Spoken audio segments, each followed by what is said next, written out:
Classificar partidos, ou mesmo se autodeterminar como de esquerda ou direita, virou tão cotidiano e corriqueiro que poucas vezes paramos para refletir o que significa, de fato, pertencer a algum destes lados do espectro político. Desde o turbulento evento denominado Revolução Francesa, o qual, de acordo com alguns historiadores, inaugurou a Idade Contemporânea, os conceitos de direita e esquerda fazem-se presentes nos debates políticos e ideológicos, sobretudo no mundo ocidental. Nesse vídeo, vamos explicar a origem dos termos direita e esquerda e seu real significado. Eu sou JC e seja bem-vindo ao canal Uma Dose de Curiosidade.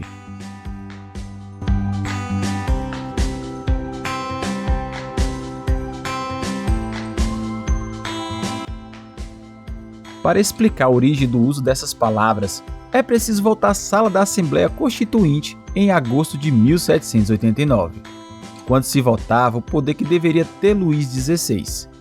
A história que se conta é que o debate desencadeado na Assembleia, composta tanto por adeptos da coroa como por revolucionários interessados em derrubá-la, foi tão acalorado e apaixonado que os adversários acabaram estrategicamente localizados na sala segundo as suas afinidades. Nas cadeiras localizadas à direita do presidente do grupo, sentaram os integrantes da ala mais conservadora. Eles eram os leais à coroa, que queriam conter a revolução e defendiam que o rei conservasse o poder e o direito ao veto absoluto sobre todas as leis. Eles eram a favor da instalação de uma monarquia constitucional na França, algo semelhante ao exemplo inglês, ou seja, um rei poderoso com um parlamento que dependia muito de sua figura. Do outro lado, nas cadeiras da esquerda, começaram a se reunir revolucionários que tinham uma visão oposta ao que se sentavam à direita. Eles eram os mais progressistas da sala, os que clamavam por uma mudança radical de ordem. Para eles, o rei só deveria ter direito a um veto suspensivo, ou seja, se ele não concordasse com o projeto de lei, ele poderia suspender o processo por um certo tempo, mas não poderia interrompê-lo ou cancelá-lo definitivamente. Significava o fim do poder absoluto do monarca. De acordo com os registros do Senado francês, a votação daquele dia foi vencida pelos membros da esquerda, com 673 votos, contra 325 da direita. Isso acabaria marcando o curso da Revolução Francesa. Com o resultado, a monarquia começou a se enterrar na França, e a partir daquele dia, os membros da Assembleia continuaram a se localizar na sala por afinidades. E a dicotomia não demorou muito para se infiltrar na linguagem política, o que acabou sendo muito prático para os editores das primeiras atas da Assembleia e dos primeiros jornais revolucionários. Para Pierre Brechon, cientista político francês e professor emérito de ciência, um dos motivos pelos quais os termos permaneceram no jargão político tem a ver com a sua simplicidade.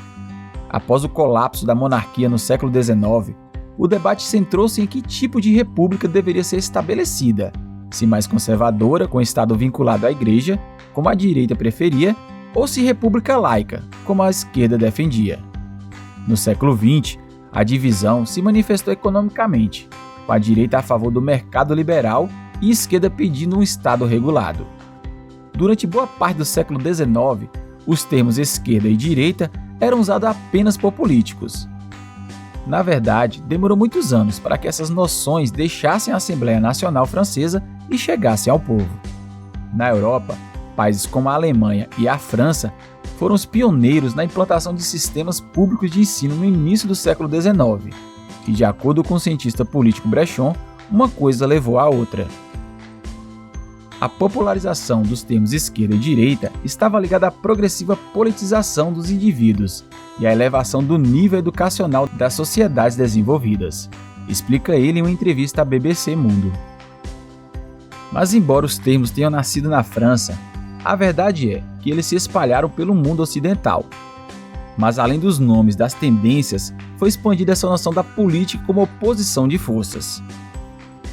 Embora o par de opostos mais universal seja o esquerda versus direita, sob a mesma lógica, também existem progressistas versus reacionários, conservadores versus liberais ou democratas versus republicanos.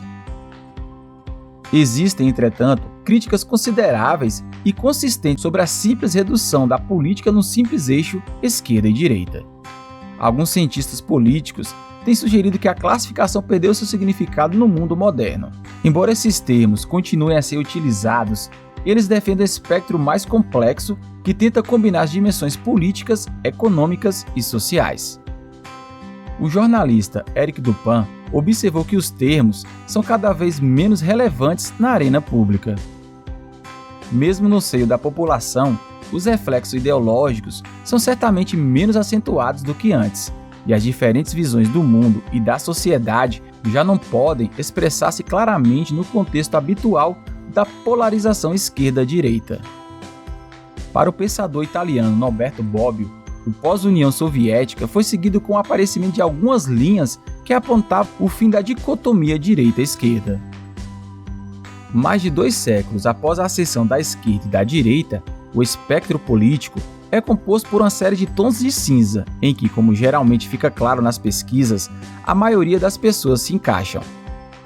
Em uma de suas últimas pesquisas sobre identidade política, que Brechon conduziu durante as eleições presidenciais de 2017 na França, os pesquisadores pediram aos participantes que se classificassem politicamente em uma escala de 0 a 10, com 0 representando a extrema esquerda e 10 representando a extrema direita. O resultado encontrado foi que a média dos franceses se situa na posição 5, ele diz, com menos pessoas nos extremos. Isso, no entanto, não se aplica a todos os países. O espectro político varia de acordo com o país, sua história e seu contexto.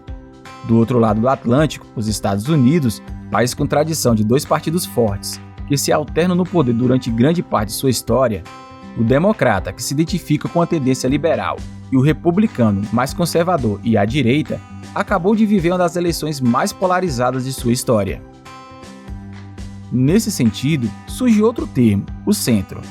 O centrismo na política, dentro do conceito da existência de uma esquerda e direita, é a posição de quem se encontra no centro do espectro ideológico. Para alguns, há apenas 2 posições políticas, porém, além dessa dicotomia, há a visão centrista, que é utilizada pelos moderados. Muitos liberais se encaixam no centro, uma vez que defendem pontos de vista considerados de esquerda por quem é da direita tradicional e por defenderem pontos de vista considerados de direita pela esquerda tradicional.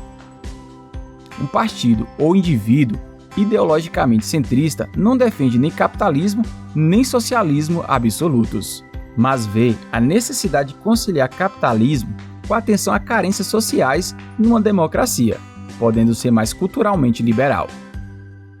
Na visão da política de centro, não deve haver extremismo na sociedade.